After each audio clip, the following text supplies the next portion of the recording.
Chapter 33, Abducted. The aerial bombardment of Iraq began on January 15, 1991. Ari wasn't surprised at the uncompromising stand taken by the U.S. president and his coalition partners in their pursuit of Kuwait's liberation. He was surprised, however, at the overwhelming superiority of American technology, resulting in such astonishingly few Allied losses.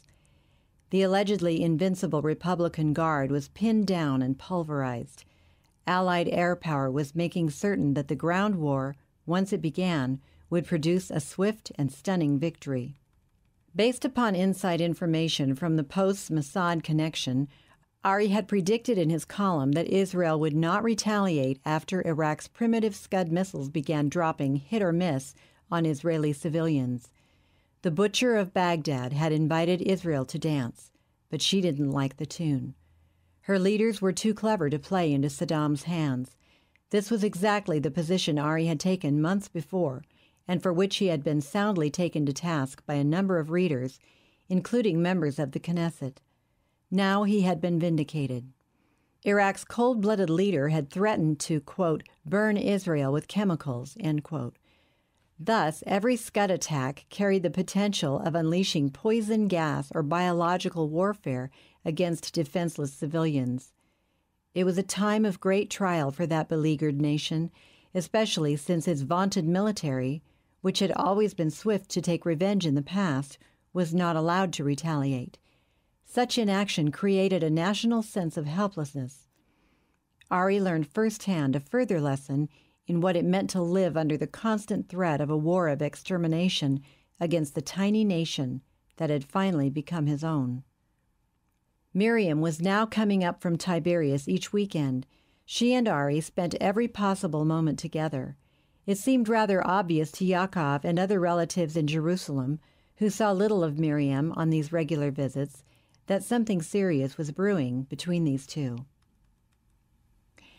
As for Ari and Miriam, neither of them was willing to think of their relationship as a romance. Not yet. We happen to have lots of common interests, Ari told Yaakov, and we find each other intellectually stimulating. No more than that, nodded the old man vigorously, pretending to be convinced. Right, we just enjoy one another's company. Yaakov smiled. So much that you can't get enough of it in a weekend? What's going to happen when school lets out for vacation? On weekdays, Ari began to walk each evening through that part of the Arab quarter where he had encountered Alor a few weeks previously.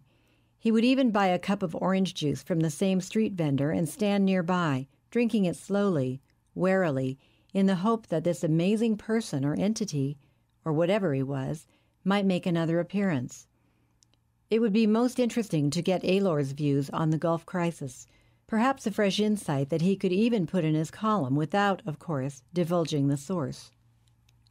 Then one evening, about 3 weeks into the air war, it happened, but not in the way Ari had anticipated. He had just enjoyed the fresh squeezed orange juice to the last drop, thrown the empty cup into a trash barrel, and resumed his stroll along the narrow street, when a neatly groomed man came up and began walking alongside him. Turning in excitement, fully expecting to see Alor, Ari noted to his dismay that the man matching his stride was an Arab and wearing a keffiyeh and an obviously unfriendly expression. In that instant, he became aware that a second Arab had simultaneously come up close behind him. "Keep walking straight ahead," said the man beside him in a low, menacing voice. "My friend has a gun pointed at your heart." Ari obeyed, but slowed his pace to kill time, hoping for an Israeli patrol to appear. He had gone only a few paces, however, when the man behind him hissed, "To your left, quickly, into the shop." The door to the small souvenir shop, which had been closed, swung open at that moment. Better to resist out here in the street than inside. Ari turned his head slightly to see where to send his lethal feet, but the man with the gun behind him had cleverly pulled back out of kicking range. They're pros. They know exactly what they're doing. Reluctantly, Ari obeyed and entered. No sooner had he stepped inside with his two abductors behind him than the door was instantly shut and locked. "Keep going. Straight ahead." It was the first man who was giving the orders. In the semi-darkness of the dimly lit interior, Ari became aware that several other Arabs had been waiting inside.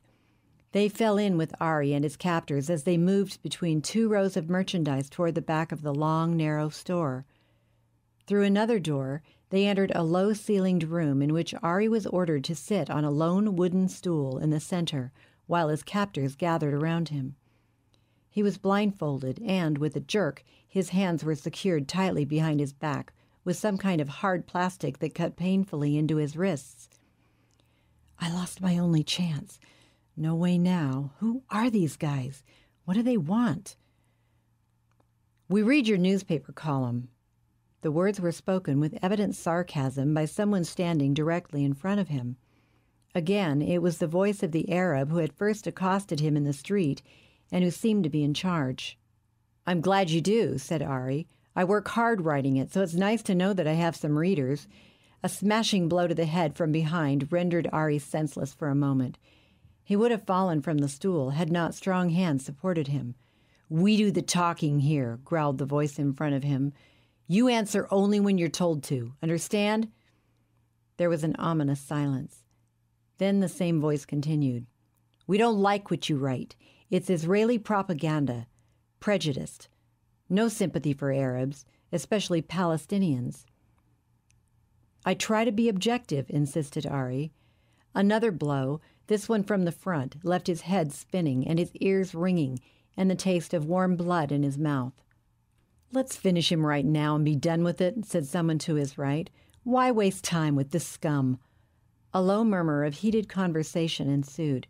Even with his limited knowledge of Arabic, it became apparent to Ari that more than one of his captors were urging his immediate execution. Calm down, brothers, ordered the man in front, switching back to Hebrew. When we get through with him, he's going to be a big help. He's going to write for us, give his readers a new perspective on the Palestinian problem. You think the paper will print my column if it becomes a mouthpiece for the PLO? Demanded Ari.